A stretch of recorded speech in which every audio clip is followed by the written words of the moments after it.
Bienvenue. Voilà, ce soir, on est vraiment dans la joie d'avoir avec nous donc David Couret. C'est le seul doyen académique avec qui j'ai eu autant d'échanges d'emails. Mais c'est du passé et on est heureux de l'avoir comme prédicateur ce soir. Et je te laisse toute la place, tu te présentes parce que les gens ne te connaissent pas. Il faut que je rende gloire à Dieu et aussi remerciement au pasteur Paolo parce qu'il m'a invité ici ce soir. Et c'est vrai, nous avions beaucoup d'emails, peut-être un peu en retard, peut-être qu'ils n'avaient pas toujours les meilleures nouvelles non plus, mais à travers de cela, nous sommes frères. Et je suis très, très heureux d'être ici parmi vous et d'avoir la possibilité de prêcher la parole de Dieu. Hein? C'est pour cette raison que je suis venu, pour prêcher la parole de Dieu. Amen? Alors, si vous avez une Bible, 1 Pierre, chapitre 1, qu'est-ce que je fais ici? C'est une bonne question. Regardez votre voisin et demandez-leur, qu'est-ce qu'ils font ici, eux autres? Hein? Qu'est-ce que vous faites ici, là? C'est une bonne question. Alors, vous allez me pardonner.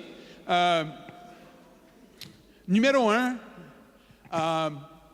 je ne suis pas belge de pure souche, ni francophone. Je suis un Québécois et encore pire, un Québécois anglophone. On est une très petite minorité au Québec, les anglophones, mais je suis ici. Et ensuite, je vous demande déjà pardon pour mon français tordu. Vous allez peut-être essayer de me comprendre et moi, je vais essayer de m'exprimer. Et d'une façon ou l'autre, qui croit au miracle ici? Hein? Vous allez avoir un miracle de comprendre ce que j'ai à partager. Hein? Amen. OK, qu'est-ce que je fais ici? La question.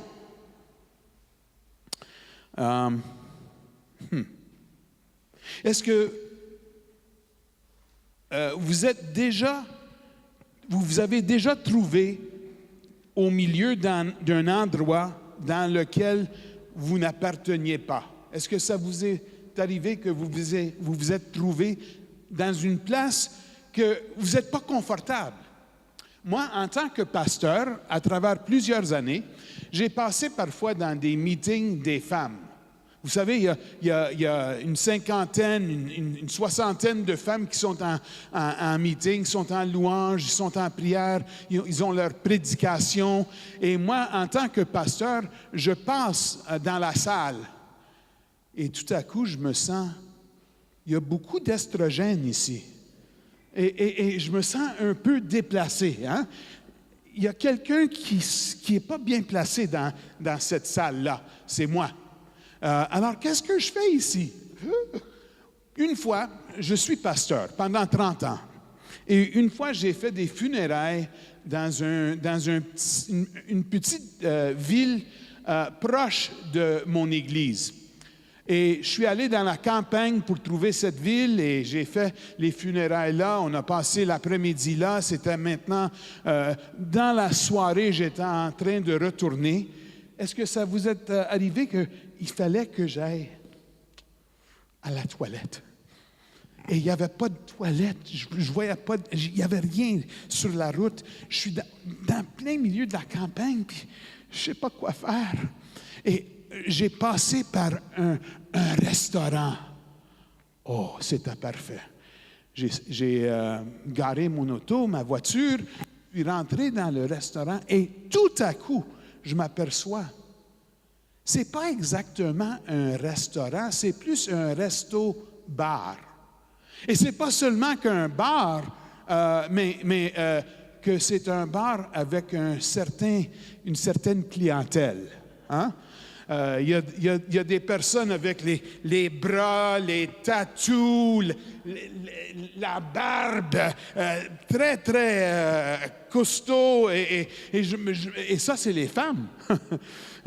Je me demande, qu'est-ce que je fais ici, moi? Je suis pasteur pentecôtiste.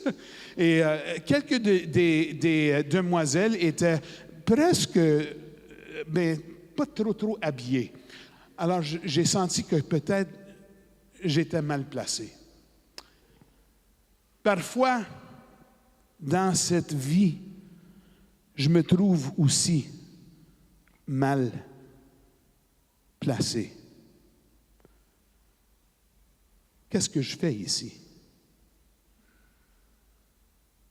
Parfois, je me demande si j'appartiens vraiment à ce monde fou et foiré.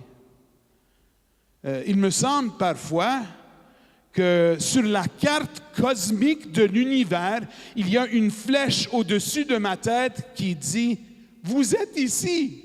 Est-ce que vous avez déjà eu ce sentiment? Je suis dans l'univers, seul, c'est moi, ici, dans ce monde complètement ridicule. Hey, je pense que c'est la semaine dernière qu'on a lu de cette famille en Californie où la mère et le père ont emprisonné leurs 13 enfants d'âge entre 2 et 29 ans. Ils les ont emprisonnés, torturés. Quel genre de monde que c'est? Qu'est-ce que vous faites ici dans ce monde-là? Peut-être que vous avez vous regardez parfois les nouvelles, vous lisez les informations sur votre ordinateur et vous avez lu peut-être que on est peut-être au centre de la Terre, entre la Corée du Nord et les États-Unis, et un jour, il pourra bien avoir une bombe nucléaire qui va par-dessus nos têtes. Et s'il y a un accident, est-ce que c'est possible que ça tomberait même ici, à Bruxelles? Quel genre de monde que c'est? On a un président qui semble aimer tenter le diable, hein? Avec changer la capitale de l'Israël jusqu'à Jérusalem. Je sais, c'est une bonne chose. C'est un homme qui vraiment... Oh, c'est un... Hey, écoutez-moi, on pousse trop, on va avoir des guerres dans ce monde-là. Quel genre de monde que c'est? Parfois, je me demande, qu'est-ce que je fais ici sur ce terre? Pourquoi passons-nous de tels moments? Un de mes auteurs préférés, c'est C.S. Lewis. Est-ce que vous le connaissez? Lewis, il est l'auteur du Monde de Narnia. Il est l'auteur des fondements du christianisme. Et il a dit cela. « Si je trouve en moi un désir qu'aucune expérience dans ce monde ne peut satisfaire, l'explication la plus probable est que j'ai été fait pour un autre monde. » Laissez-moi vous demander, est-ce que vous avez déjà senti dans votre cœur que vous avez été fait pour un autre monde?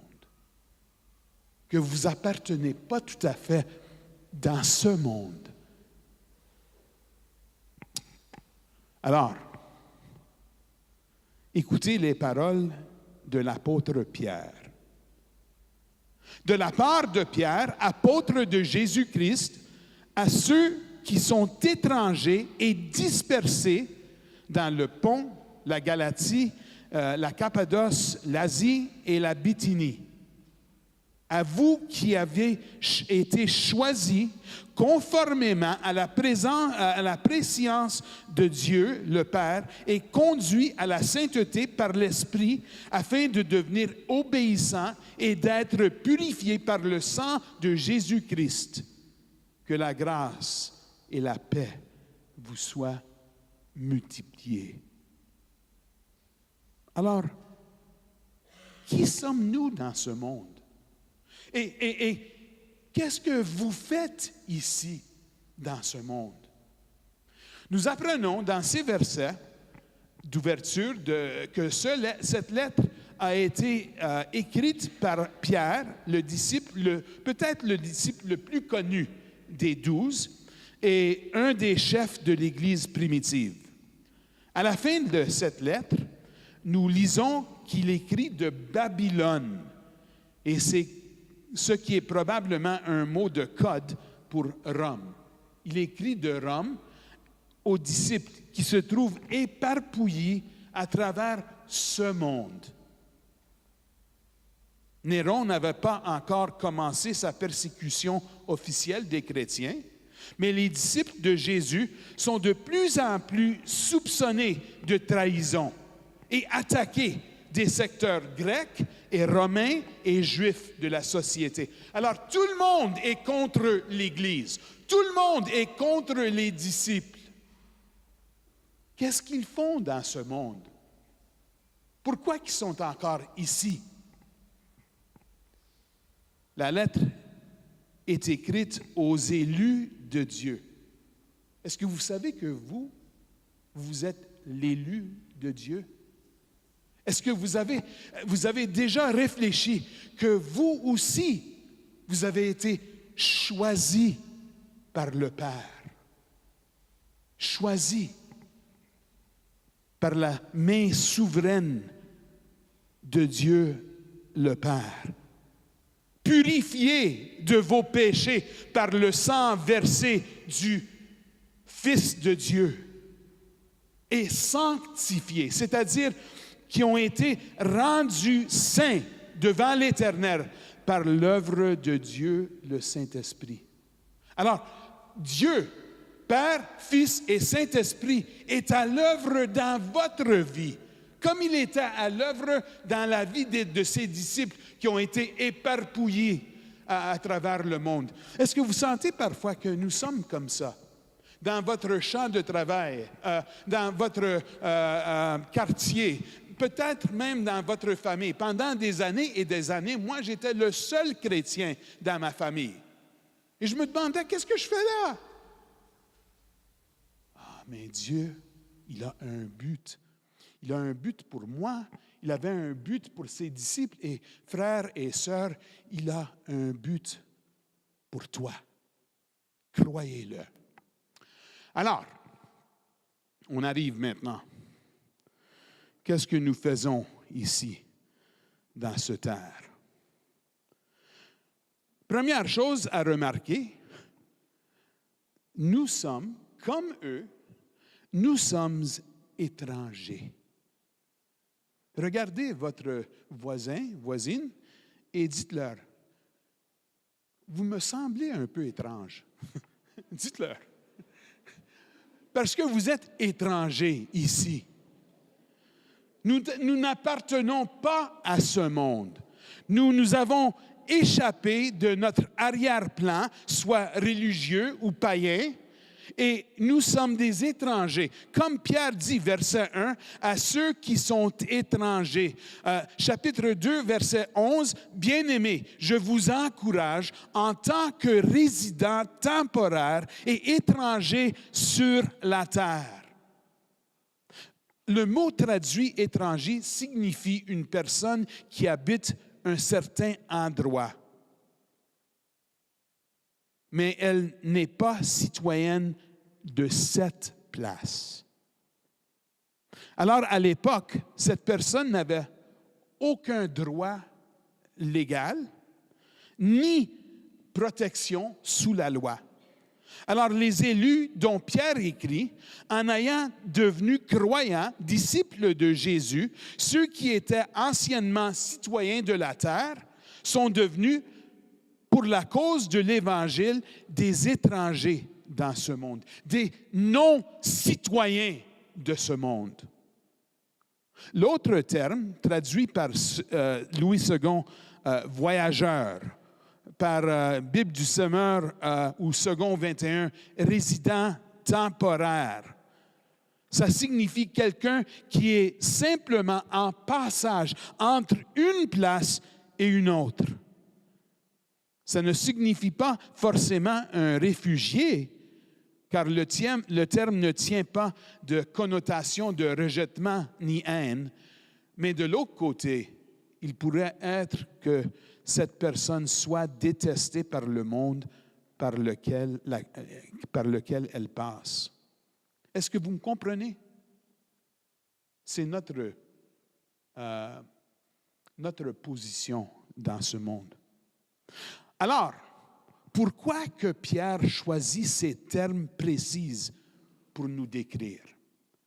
Est-ce possible qu'ils étaient actuellement des réfugiés de la persécution? C'est possible pour certains d'eux, mais la grande persécution n'a pas déjà eu lieu. Probablement, c'est plus figuratif. J'appartenais autrefois à ce monde, mais en devenant disciple de Jésus, je suis devenu citoyen du royaume de Dieu. J'appartiens maintenant à un autre monde. Peut-être que vous n'avez pas noté, à cause de mon français impeccable, mais je ne suis pas belge. Je viens de l'étranger. Je suis actuellement résident temporaire de la Belgique. Je vais vous montrer ma carte ici. J'ai une carte, c'est marqué « résident temporaire ». Hein? J'ai droit ici, mais ce n'est pas mon chez-nous. Hein? Alors, je viens de l'étranger.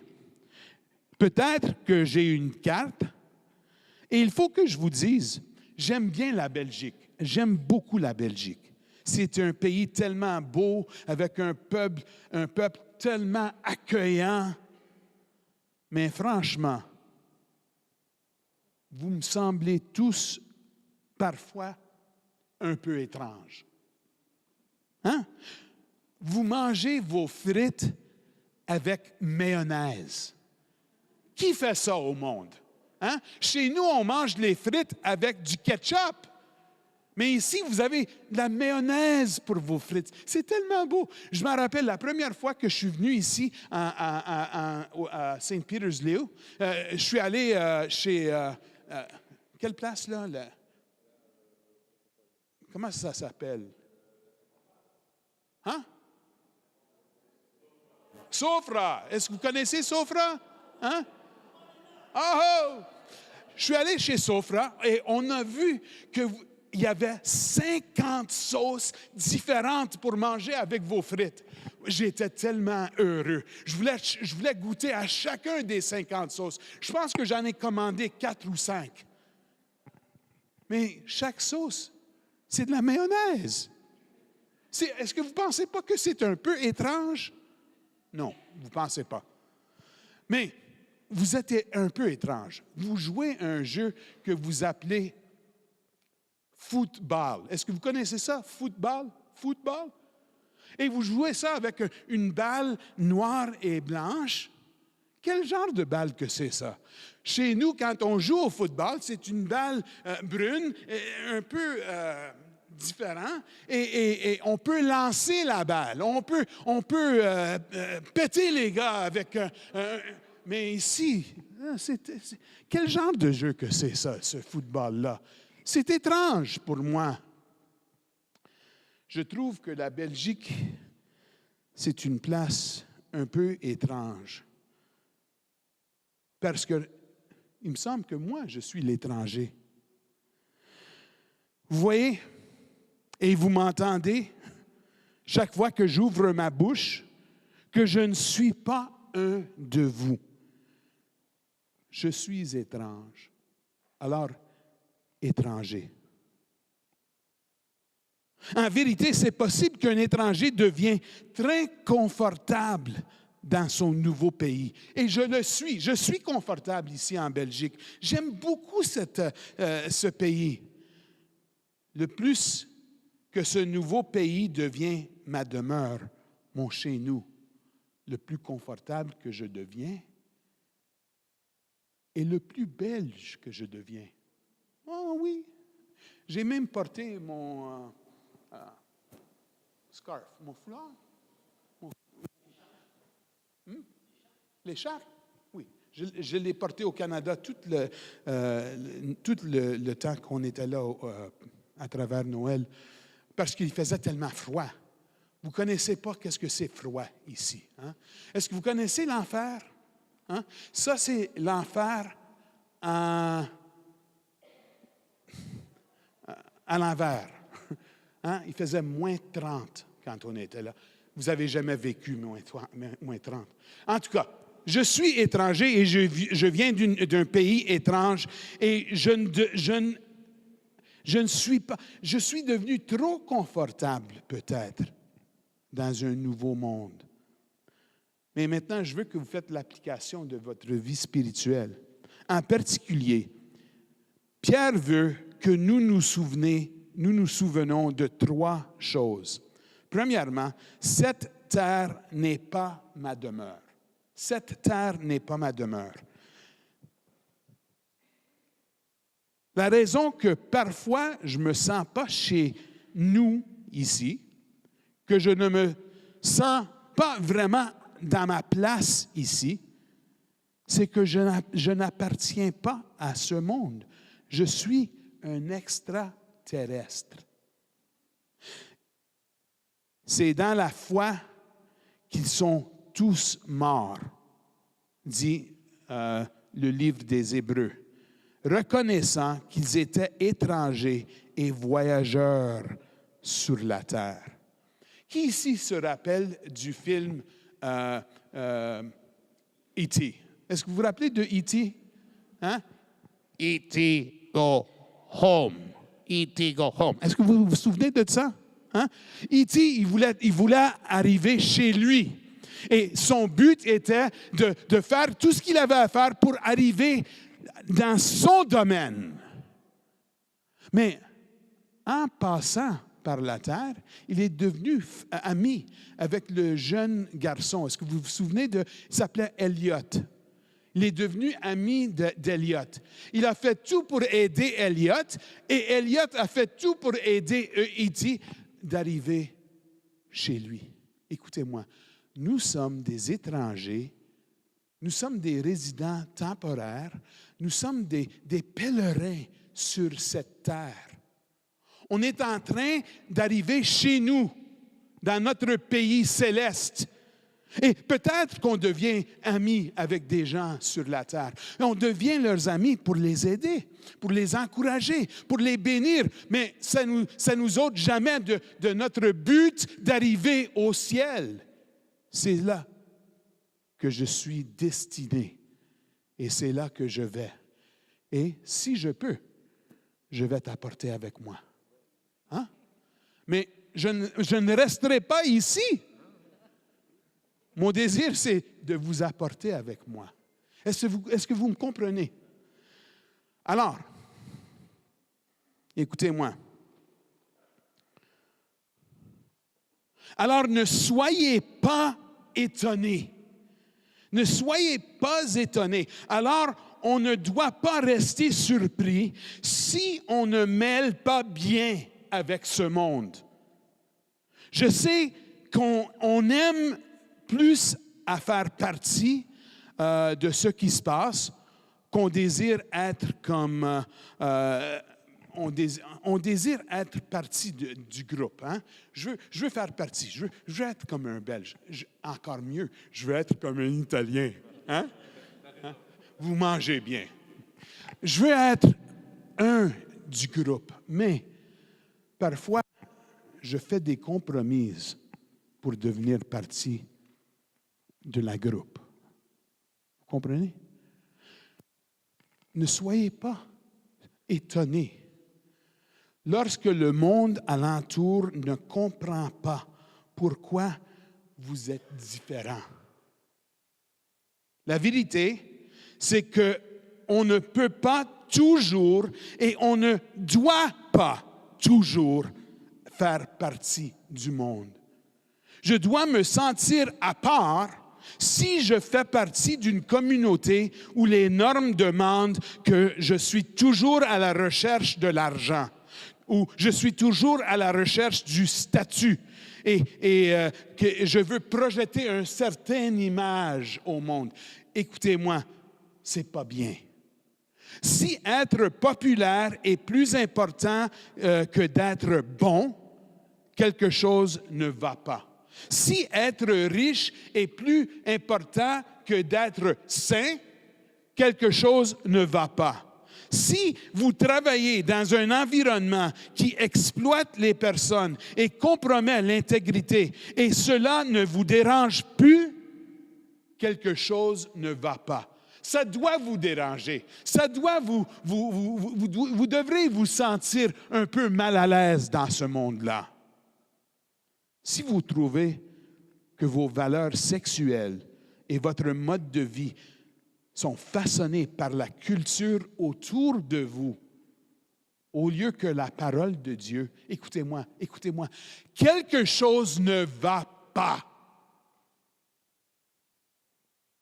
Alors, soyez pas étonnés que ce monde n'est plus votre demeure. Deuxièmement,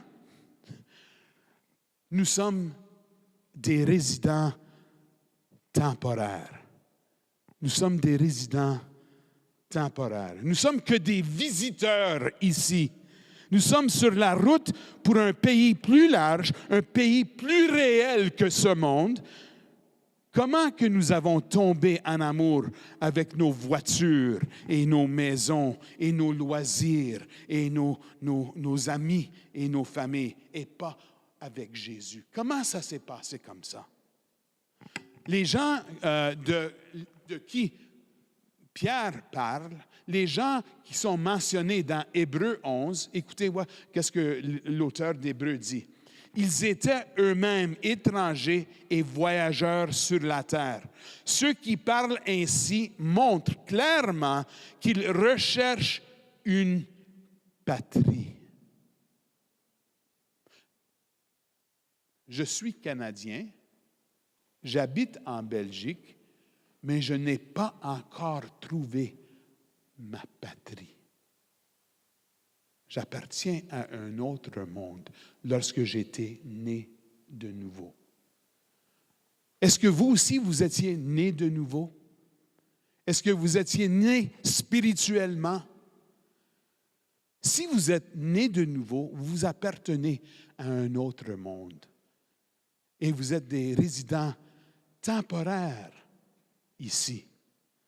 Il y avait un Américain qui est allé voir un rabbin polonais en Pologne. Hein? Pologne? Oui? Pologne. Un rabbin polonais qui s'appelait Chofetz Chaim. Et il était étonné, quand il est rentré dans la maison du rabbin, il était étonné de voir que le rabbin habitait dans une chambre, dans une salle très simple, avec une table, un banc et quelques livres, et c'est tout. Et l'Américain a dit au rabbin, « Rabbin, où sont tous tes affaires? Où sont tous tes meubles? Où sont tout ce qui t'appartient? » Et le rabbin a regardé l'Américain et dit, « Bien, où sont les tiennes? » Et l'Américain dit, « Bien, les miennes. Je suis que visiteur ici. Je vais retourner à mon foyer. » Le rabbin lui répond, « Oui, moi aussi je suis visiteur ici et je suis en train de retourner à mon foyer. » Alors, ne vous attachez pas trop à ce monde. Ne vous attachez pas trop. Hein? Nous avons chacun notre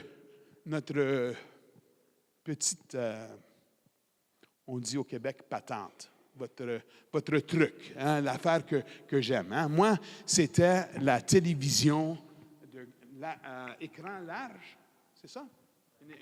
J'aime bien ça, avoir de la télévision avec le grand écran pour que je regarde mes films. J'aime tellement ça. Et il fallait le laisser au Canada. Boy, c'est pas facile, ça, hein? C'est pas facile. J'ai laissé, moi, on a vendu presque toutes. Et tout ce qui nous appartient au Canada, on peut le mettre dans une petite chambre. C'est tout ce qui nous appartient au Canada. Les meubles, tout ce qu'on a, on peut le mettre dans une chambre plus petite que ça.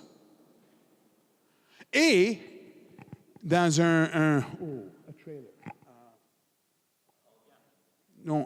comme le derrière d'un camion.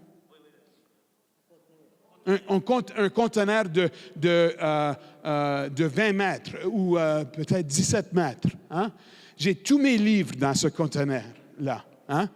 5000 livres dans mon conteneur. Oui, tout ce qui m'appartient dans une petite chambre, plus mes livres. Mais il fallait que je laisse mes livres au Canada. Oh, c'est pas si facile. Écoutez-moi, on devient très accoutumé à voir les choses qu'on a et en aimant les choses qui nous appartiennent. Hein? On devient très confortable dans ce monde-là. Mais il faut comprendre, je ne dois pas trop m'attacher à ces choses-là. Parce que ces choses-là, ils vont tous disparaître. Un jour, ces choses-là vont tous brûler. Ça n'existera plus. Et tout pour ce que j'ai vécu ma vie sera des cendres. Écoutez-moi, ne vous attachez pas trop. Je ne sais pas qu'est-ce que vous faites ici en Belgique par rapport à loisirs. Au Canada, c'est les bateaux. Hein? Les bateaux, les skidoo. Vous connaissez qu'est-ce que c'est? Autoski? Motoski. Hein? Peut-être c'est vos meubles. Hein? Vous avez un divan que vous aimez. Peut-être que c'est des vacances que vous voulez prendre. Hein? Et on vit pour ces choses-là. Ou peut-être c'est votre PlayStation ou votre Nintendo, je ne sais pas quoi.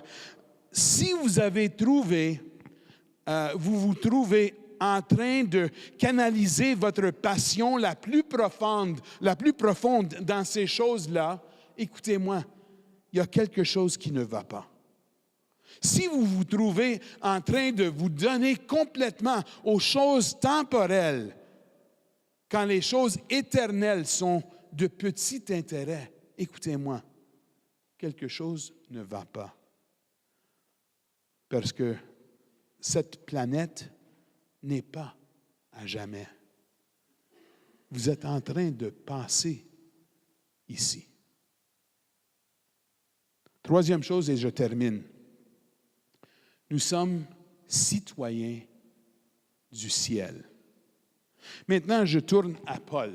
L'apôtre Paul, Philippiens 3, verset 20, il dit, « Quant à nous, nous sommes citoyens du royaume des cieux.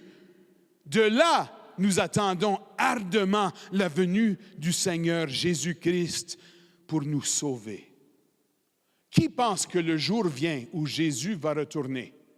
Est-ce que vous croyez à ça? Est-ce que vous attendez pour ça? Est-ce que vous attendez ardemment pour que Jésus retourne? Ah. Écoutez-moi. Nous sommes citoyens, pas du Canada, ni de la Belgique, mais du ciel. Notre patrie n'est pas ici. La terre n'est pas notre destination finale. Moi, je suis retourné du Canada jeudi passé. Et plusieurs fois qu'on vient, cette fois-ci, on est retourné par Irlande, mais la dernière fois, j'ai passé par l'Islande. Est-ce que vous êtes déjà allé en Islande? Hein? L'Islande, c'est tellement beau. Hein? Il y a de la neige d'un côté à l'autre. C'est beau. Hein? Puis, il y a des parties d'Islande où c'est gelé 365 jours sur 365. Ah. Qui veut aller en Islande? Hein? Et c'est une très belle place pour voyager, pour prendre une petite vacance. Et vraiment, c'est des gens très sympas. Ils sont très accueillants. Et c'est du bon monde en Islande. Mais franchement, je ne veux pas rester en Islande pour toujours. Hein? Moi, je suis en train de retourner sur la terre céleste, la Belgique. Alléluia. Hein? Et je suis heureux d'aller en Islande pour 1 heure, 2 heures, peut-être 1 semaine, 2 semaines, mais après ça, je suis prêt à retourner en Belgique. Hein? Écoutez-moi, vous n'êtes pas destiné pour ce monde. Vous êtes destiné pour un autre monde. Hein? Nous sommes citoyens du ciel et pas citoyens de ce monde. Alors, n'oubliez pas où vous appartenez. Bien qu'il y ait beaucoup à apprécier dans ce monde, nos besoins les plus profonds et les aspirations les plus élevées ne seront jamais satisfaits dans ce monde. Hein? Moi, j'aime bien ma télévision, j'aime bien aller voyager, j'aime bien aller dans les musées, voir tous les objets d'art. J'aime beaucoup ça. J'aime l'histoire à la folie. Moi, je suis allé à Waterloo, je ne sais pas combien de fois. Chaque fois que quelqu'un vient du Canada, je les apporte à Waterloo. Et si pas à Waterloo, on s'en va à Ypres. Hein? Parce que l'histoire du monde est ancrée ici en Belgique. Bien, l'histoire de l'Europe peut-être. En tout cas, j'aime bien ça.